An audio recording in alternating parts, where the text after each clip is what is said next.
इतना गरीब बंदा, लेकिन एक तमन्ना थी मदीने जाऊं, मदीने जाऊं, मदीने जाऊं। उस वक्त जो था ना, बगदाद से मदीना जाने के लिए ना सवारी भी खरीदनी पड़ती थी कमजोर लोगों को, और ज्यादा राह भी मुश्किल था। आज 4 घंटे का सफर है, 5 घंटे का सफर है लोगों का, 8 घंटे का सफर है, 10 घंटे में मदीने पहुंच जाते हैं। उस वक्त महीनों का सफर होता था, जाएं कैसे जाएं, कैसे जाएं। 20 साल तक जूतियां गांठते रहे, 20 साल तक। जब तैयारी मुकम्मल हो गई ना, उठे और सवारी खरीदी, एहराम खरीदा, जरूरत का सारा सामान खरीदा। सोचा चलें, जो हमारी मस्जिद के आलिम है ना, सबसे बड़े बस्ती के, उनसे मुलाकात कर लें और उनसे कहें कि कुछ नसीहत फरमा दें। उनके पास वो गए। आज तो जिसके पास पैसा होता है ना, वो मौलवी को गुलाम समझता है, लेकिन उस वक्त के लोग भी उलमा की इज्जत करते थे, और आज भी अच्छे लोग इज्जत करते। गए, जाके कहने लगे मैं मदीने जा रहा हूं, मुझे कोई नसीहत फरमा दें। उन्होंने कहा सुनो रबी बिन सुलेमान, हुजूर के शहर जा रहे हो, एक काम करो, अपनी बस्ती के सारे लोगों से, छोटी छोटी बस्तियां होती थी, बस्ती के लोगों से जाने से पहले एक बार माफी तलब कर लो। कहीं ऐसा ना हो कि वहां से पलट के ना आ सको। हो सकता है किसी का दिल दुख गया हो, किसी को तकलीफ हो गई हो, या आखिरत की फिक्र करने वाले लोग थे। कहा बड़ी अच्छी बात है। हर दरवाजे पे गए, जाते रहे, सबसे आपने माफी तलाफी की, बताया मदीने जाने वाला हूं। आखिर में बस्ती के बिल्कुल बाहर एक मकान बना हुआ था, और वो मकान सैयदों का मकान था। तवज्जो है सबकी? सोचा क्यों ना सैयदों से भी दुआएं ले लें। गए, कौन? रबी बिन सुलेमान। कहा क्यों आए हो? कहा मदीने जा रहा था, इसलिए आया हूं, कोई खता हो गई हो तो माफ कर देना। हुजूर के शहर जा रहा हूं, किसी का दिल तोड़ना नहीं चाहता, माफी दे देना। अंदर से एक खातून की आवाज आई। कहा रबी बिन सुलेमान, माफी मांगने की क्या जरूरत है, इस घर में तो कोई मर्द ही नहीं, और इस घर की औरतें मर्दों से मिला नहीं करती। जा रहा है ना, तो इतना सा काम हमारा भी कर देना, हमारे नाना से हमारा सलाम कह देना। उन्होंने कहा घर में कोई मर्द नहीं, और कहा जाना तो हमारे नाना से सलाम कह देना। रबी बिन सुलेमान ने सलाम किया, जाने लगे। चंद कदम बढ़े थे, गोश्त की खुशबू आ गई। आज हर घर में बनता है, पहले हर किसी को मैसर नहीं होता था। ये दौर गुजरा है, हर किसी को मैसर नहीं होता था। इसी हिंदुस्तान में हर किसी के घर गेहूं नहीं होता था रोटी खाने के लिए, चावल नहीं होता था। जो पुराने जमींदार थे उनके यहां होता था गेहूं और चावल का एहतमाम, वरना सट्टी, ज्वार, बाजरा, इसी से जिंदगियां गुजरती थी। गोश्त की खुशबू आई, कदम रुक गए। दरवाजे पे आके कहने लगे सैयदा, कम से कम एक बोटी अपने दरवाजे से तबर्रुक के तौर पे खिला दो। जब इतनी बात कही, अंदर से आवाज आई, रबी बिन सुलेमान चला जा, ये गोश्त तेरे खाने का नहीं है। जब इतना सुना ना, कहने लगे क्यों? जो शरीयत आपकी है वही हमारी है, जो दीन आपका है वही हमारा है, जो आपके लिए हलाल है वो हमारे लिए भी हलाल है, हमारे लिए क्यों नहीं? कहा ये न पूछ चला जा। कहा नहीं, बताओ तो सही। मैं एक प्याली का सवाल करता हूं। जाने से पहले तबर्रुक मांग रहा था, अंदर से सैयदा के रोने की आवाज आई। कहा रबी बिन सुलेमान, हम झूठ नहीं बोला करते हैं। बात यह है कि जब सैयदों पे जुल्म हुआ और सबरकंद बुखारा में सैयदों को एक तरफ से शहीद किया गया, उसमें हमारे घर के भी सादात थे, सारे शहीद हो गए, लेकिन हमारे घर में बच्चियां रह गई। तुम्हें क्या बताएं, कोई कमाने वाला मर्द नहीं। आज फाके का आलम यह है, बच्चियां भूख के करीब आ गई। हमारे नाना की शरीयत यह है, अगर जान पे बना है तो फिर जान बचाने के लिए उतना हराम खाने की इजाजत है जिससे जान बच जाए। रबी तुझे क्या बताऊं, जब बच्चियों का फाका हद से ज्यादा बड़ा, सांसों पे आन बनी, तो मैं घर से बाहर निकली कि कोई चीज गिरी पड़ी मिलेगी, वकीला के बच्चों को खिला दूंगी। कर रबी तुझे क्या बताऊं, मैं दरिया के किनारे गई थी, वहां सब्जियों के पत्ते भी नहीं मिले, पहले वापस आ रही थी कि रास्ते में मरा हुआ परिंदा मिल गया, मैंने उसी को उठा लिया। रबी उसी का गोश्त है, मुर्दार हराम है, लेकिन हमारे लिए इजाजत है कि हम खा करके जिंदगी बचा सके। इतना सुना के रबी बिन सुलेमान ने आंखें मसली हैं, रोते हुए वापस आते हैं, आकर के अपनी सवारी को बेचा, हज के सामान को बेचा और सारे पैसे को इकट्ठा किया। बीवी कहने लगी मेरे सरताज तुम तो हज के लिए जा रहे थे, ये सब क्या कर रहे हो? कहा बीवी मुझसे ना पूछ, अब इससे भी ज्यादा जरूरी काम आ गया है। रबी बिन सुलेमान ने सारी पैसे को उठाया, सैयदा की चौखट पे दे के आ गया। बीवी ने कहा क्यों नहीं जाते हज को? कहा क्या जरूरत है, अल्लाह पैसे देगा, हज फिर भी हो जाएगा। मुझसे ज्यादा जरूरत के हकदार मुस्तफा के घर वाले, उनकी बेटियां थी, ये पैसा उन्हें दे दिया। अल्लाह चाहेगा घर रहते हुए हज का सवाब अता फरमा दे। धारे तकबीर, धारे रिसालत, मसलके आला हज़रत हज़रत अल्लामा मुफ्ती हम्माद रज़ाई किबला, धारे हैदरी जिंदाबाद। सुभान अल्लाह, सुभान जो है सारा ही दे दिया, लेकिन गांव वाले भी कुछ बड़े आगे होते। लोगों को पता चला रबी बिन सुलेमान हज के लिए जा रहे हैं। कहां जा रहे हैं? हज के लिए। सुबह ही लोगों की लाइन लग गई मुबारकबादी के लिए। रबी बिन सुलेमान ने कहा नहीं मुझे नहीं जाना मदीने, लेकिन मदद भी ऐसी की किसी पे खोला नहीं, राज नहीं खोला, सब कुछ बेच के सैयदों तक पहुंचा दिया। कहा सैयदा ये रख लो, ये रख लो। उन्होंने इनकार किया। कहा नहीं तुम जाओ। कहा किस मुंह से जाऊं? अगर हुजूर ने कया मुझसे पूछ लिया मदीने शरीफ में मेरी बेटी को रोता हुआ छोड़ आया, मुझे तेरे सलाम की जरूरत नहीं है, मैं क्या क्या जवाब दूंगा हुजूर को? कहा नहीं जाना, कबूल कर लें। देख के आगे बस्ती वाले आगे, रबी बिन सुलेमान नहीं जाते? कहा नहीं जाना है। लोगों ने गालियां दी, बुरा भला कहा कितना बदबख्त है रबी बिन सुलेमान, सारी तैयारियां होते हुए भी नहीं जा रहा मदीने को, लेकिन राज राज रखा, किसी को बताया नहीं। रबी बिन सुलेमान घर के अंदर बंद हो गए। कहां बंद हो गए? घर के अंदर बंद हो गए रबी बिन सुलेमान। और बच्चे निकलते तो बच्चों को बच्चों ने ताने दिए, फिर बच्चों ने भी निकलना बंद कर दिया घर से। इधर रबी बिन सुलेमान अपने घर में, उधर हाजी हज के लिए पहुंच गए। हजरत ख्वाजा कुतुबुद्दीन बख्तियार काकी रहमतुल्लाह तआला अलैह, आप के साथियों ने कहा कि आज आखिरी रात है, चलो कुछ यादगार, कुछ निशानियां यहां से खरीद लें। तो ख्वाजा कुतुबुद्दीन बख्तियार काकी ने कहा नहीं, आज आखिरी रात है, हरम में बैठ के गुजारूंगा, पता नहीं अब जिंदगी में दोबारा सफर मैसर होना हो। फरमाते हैं आकर के बैठ गए हरम शरीफ में। दो फरिश्ते उतरे, आपस में बातें करने लगे। इस बार कितने हाजी आए? कहा 2 लाख। फिर पहले ने सवाल किया कितनों का हज कबूल हुआ? दूसरों ने कहा अल्लाह ने इस बार सबका हज कबूल फरमा लिया है। कहने लगे इस बार सबका हज कबूल हुआ? कहा हाँ। कहा ऐसा कौन है जिसके बदले में? करब का एक नेक बंदा है जिसके सदक़े में अल्लाह ने सारे हाजियों का हज कबूल फरमा लिया है। जब ये आवाज सुनी ना, ख्वाजा कुतुबुद्दीन बख्तियार काकी उनके करीब हुए, कहने लगे बताओ ना वो कौन है जिसके सदक़े में मेरा भी हज कबूल हो गया?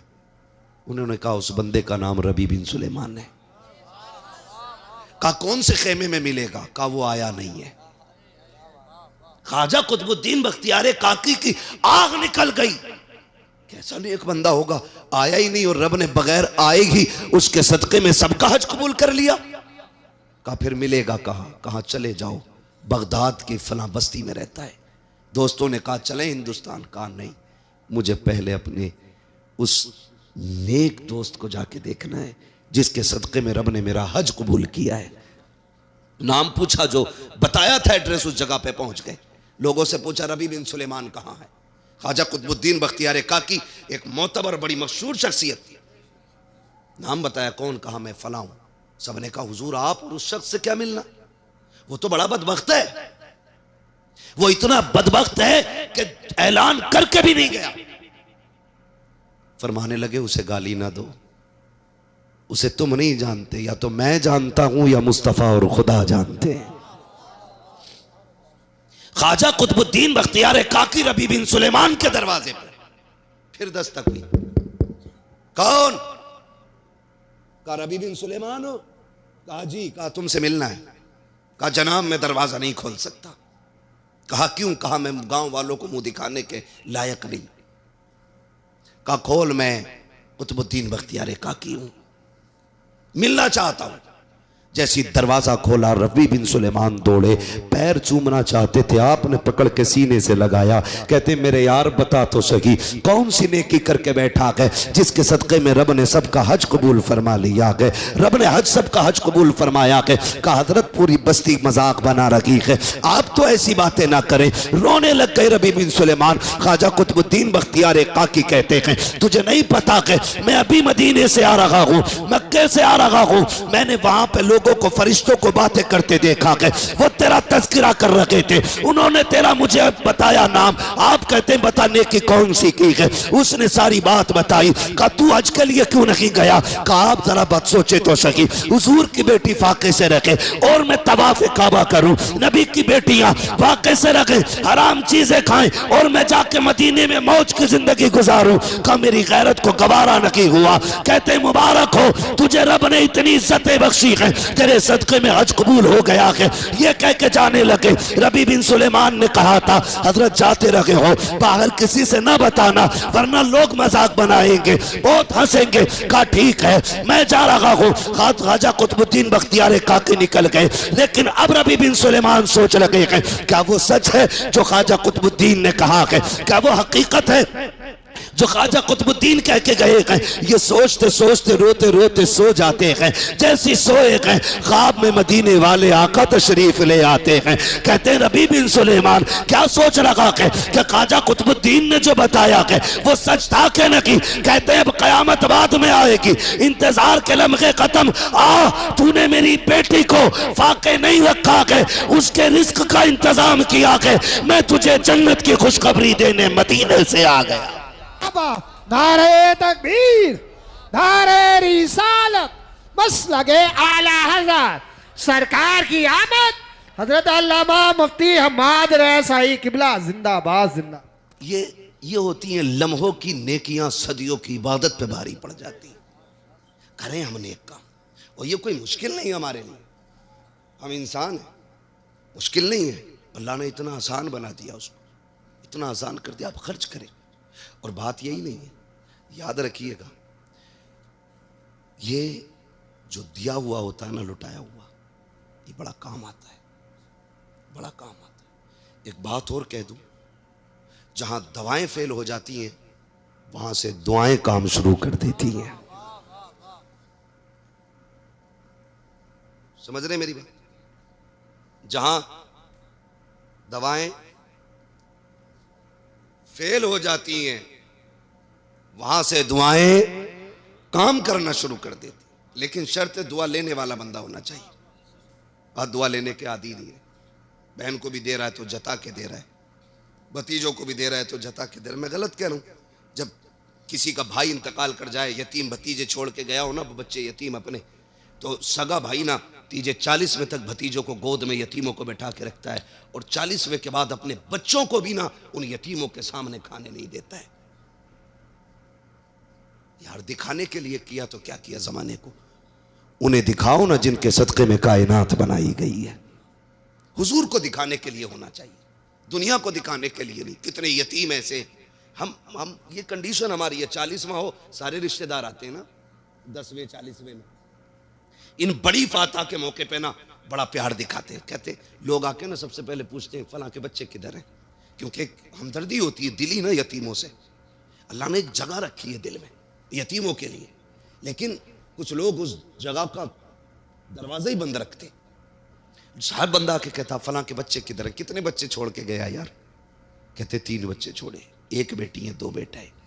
तो सब देखना चाहते हैं, तो वो चचा की गोद में होते, और चचा कह रहा होता जी आज से मैं इनका बाप हूं, कोई दिक्कत नहीं है, अपने बच्चों को भूखा सुला दूंगा लेकिन इन्हें नहीं। लेकिन इसका उल्टा हो जाता है, जब 40वां गुजर जाता, 6 महीने लौट के आते ना, फिर सगा चचा दरवाजे बंद कर लेता है। क्या फायदा ऐसी गोद में ना बैठाता, कम से कम यतीमों की आस तो झूठी ना होती। वो बाप के बगैर जीने के आदी तो हो जाते। तूने गोद में बैठा के झूठी तसल्ली दे के एक दुख और दे दिया है। गलत नहीं कह रहा हूं, यतीम भतीजे आते ना, अपने बच्चों को जो पिज्जा बर्गर ला के दिया ना, कहता अंदर जाके खा ले, कहीं उसकी नजर ना लग जाए। वो लोगों, अगर सगे यतीम भतीजों की खाने पे नजर पड़ने लग जाए और लोग अपने बच्चों को छुपा के खिलाने लगे तो समझ लेना कयामत दरवाजे पे आके खड़ी हो गई है। कयामत खुद बताएगी कयामत क्यों जरूरी थी। कंडीशन अच्छी नहीं है आज की हमारी। कोशिश करो, दुआएं लिया करो, दुआएं लिया करो। दुआएं कैसे ली जाती हैं? हुजूर की बारगाह है, सरकार बैठे हुए हैं, हुजूर के एक सहाबी आए और आका करीम की आदत करीमा थी, हुजूर सबसे खैरियत पूछा करते थे, खैरियत पूछते थे। वो कहते थे सरकार खैरियत है, तो सामने वाला बंदा कहता था शुक्र है रब का। फिर हुजूर दुआएं देते थे तो दुख भी सुख में बदल जाया करते थे। वो आगे बैठ गए, सरकार फरमाते हैं खैरियत है, शुक्र अल्लाह का। या रसूल अल्लाह,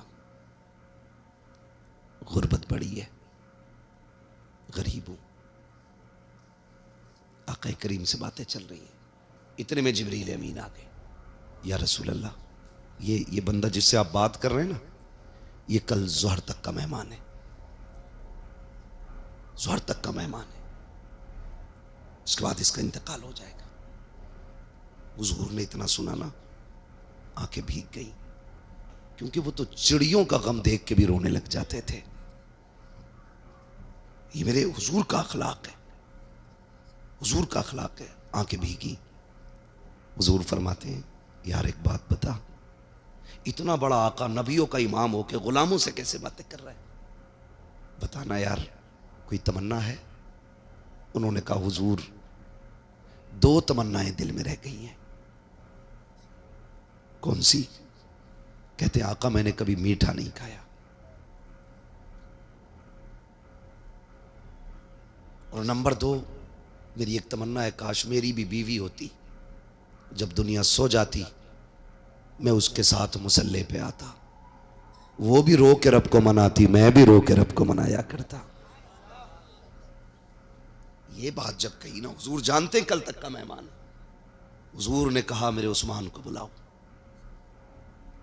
हुजूर फरमाते हैं तुमने निकाह क्यों नहीं किया? कहते हैं या रसूल अल्लाह, गरीब इतना था कि किसी ने बेटी नहीं दी।